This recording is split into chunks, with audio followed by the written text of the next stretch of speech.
नहमदुहु व नसल्ली अला रसूलिल करीम अम्मा बाद। एक साथी ने पूछा हिंदुस्तान से कि हमारे यहाँ कोविड है, गवर्नमेंट ने मना किया है, हम 4 आदमी 5 आदमी से ज़्यादा जमा नहीं हो सकते, तो ईद की नमाज हम किस तरह पढ़ें? जवाब यह है कि हनफिया की यहाँ तो वही शर्तें हैं जो जुमे की है, इसलिए मैं तो कुछ नहीं कह सकता, कोई फतवा नहीं दे सकता, मैं मुफ्ती नहीं हूँ। अलबत्ता ऐसे मौके पर जो ईद की नमाज नहीं पढ़ सकते हैं, अनस बिन मालिक रज़ी अल्लाह तआला अन्हु के अमल है, हदीस तो नहीं है, अनस बिन मालिक का अमल है कि वो अपने बच्चों को, अपने लोगों को जमा करते थे और जिस तरह इमाम ईद पढ़ते हैं, तकबीर कहते हैं, खुतबा पढ़ते हैं, इस तरह वो पढ़ते थे। मैं पढ़ के सुना देता हूँ।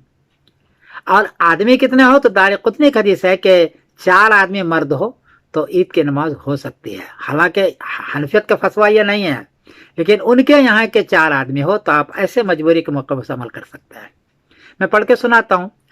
अमरा अनस बिन मालिक मौलाहु इब्न अबी उतबा बिज़ाविया फजमा अहलुहु बनी व सल्ला का सलात अहलिल मिस्र व तकबीरिहिम।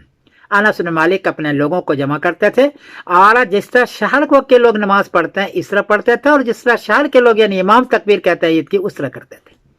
दूसरी रिवायत हालांकि इकरमा की, ये साबित नहीं है, ताबई है। काला इकरमा अहलु सवाद यज्तमून फिल ईद युसल्लून रकातैन कमा यसनुल इमाम, के देहात के लोग, ईद के लोग इस जगह जमा होंगे और 2 रकात नमाज पढ़ेंगे, जैसे इमाम पढ़ते हैं। ये हदीस है बुखारी शरीफ में, बाबो इज़ा फातुल ईद युसल्ली रकातैन, ये बाब है और हदीस का नंबर है 987।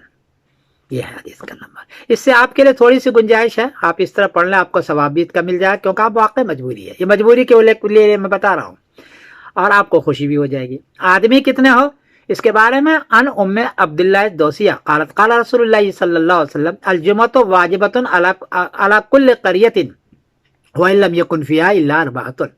हुज़ूर पाक सल्लल्लाहु अलैहि वसल्लम ने फरमाया कि जुमा वाजिब है हर गांव वाले पर, और कितना हो, कम से कम 4 आदमी हो तब भी।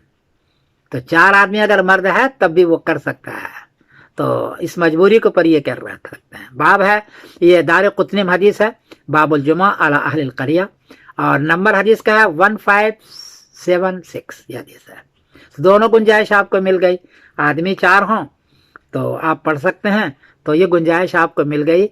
ये हनफियत का फतवा तो नहीं है, लेकिन एक गुंजाइश में दे रहा हूँ, मजबूरी के दर्जे में कह रहा हूँ, फतवा तो मैं भी नहीं दे सकता। मैं सबरदन कासिम बोल रहा हूँ, मैनचेस्टर इंग्लैंड से। सलाम।